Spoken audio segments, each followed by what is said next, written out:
அமைச்சர் உதயநிதி ஸ்டாலின் தற்பொழுது வாக்கு செலுத்துவதற்காக தேனாம்பேட்டையில் இருக்கக்கூடிய SIET மகளிர் கல்லூரிக்கு வருகை தந்திருக்கின்றார். அவருடைய வாக்குச்சாவடியில் வாக்களிக்கக்கூடிய சூழ்நிலையில் தனது மனைவி உதயநிதி ஸ்டாலின் அவர்கள் மனைவியுடன் கிருத்திகா உதயநிதியுடன் வருகை தந்திருக்கின்றார். இன்னும் ஓரிரு நிமிடங்களில் இருவரும் வாக்களிக்க இருக்கின்றார்கள்.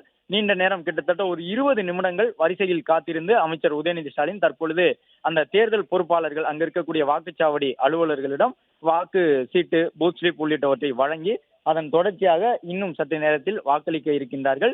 சற்று நேரம் முன்பாகத்தான் முதலமைச்சர் மு.க.ஸ்டாலின் இதே வாக்குச்சாவடியில் வாக்களித்து சென்றிருந்தார். அதனைத் தொடர்ந்து அமைச்சர் உதயநிதி ஸ்டாலின் வாக்களிப்பதற்காக வந்திருக்கின்றார் தனது மனைவியுடன். இன்னும் சற்று நேரத்தில் அவர்கள் வாக்களிக்க இருக்கின்றார்கள். 20 நிமிடங்கள் வரை வரிசையில் காத்திருந்து அந்த தேர்தல் விதிப்படி வரிசையில் காத்திருந்து வாக்காளர்களுடன் வாக்காளராக வருகை தந்து அவர் வாக்களிக்கின்றார். கிருத்திகா உதயநிதியை தொடர்ந்து அமைச்சர் உதயநிதி ஸ்டாலினும் வாக்களிப்பதற்காக சென்றிருக்கின்றார். கடந்த மாதம் 16ஆம் தேதி மக்களவை தேர்தலுக்கான தேதி அறிவிக்கப்பட்டது. அப்போது முதலே தொடர்ந்து வேட்பாளர்கள் அனைவரும் பரப்புரையில் ஈடுபட்டார்கள். குறிப்பாக அமைச்சர் உதயநிதி ஸ்டாலின் உள்ளிட்டோர் திமுக வேட்பாளர்களுக்காக தமிழகம் முழுவதும் சென்று பரப்புரையில் ஈடுபட்டிருந்தார்கள்.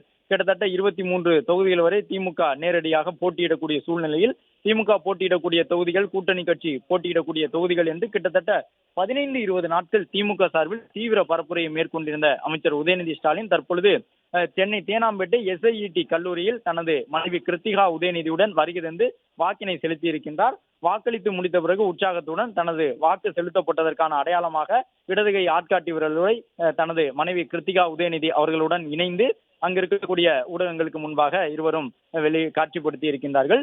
இன்னும் சற்று நேரத்தில் அமைச்சர் உதயநிதி ஸ்டாலின் இங்கிருந்து புறப்பட்டு செல்லக்கூடிய சூழ்நிலையில் மேலும் பல முக்கிய தலைவர்கள் SIET கல்லூரி உட்பட சென்னையில் இருக்கக்கூடிய வாக்குச்சாவடிகளில் வாக்களிக்க இருக்கின்றார்கள்.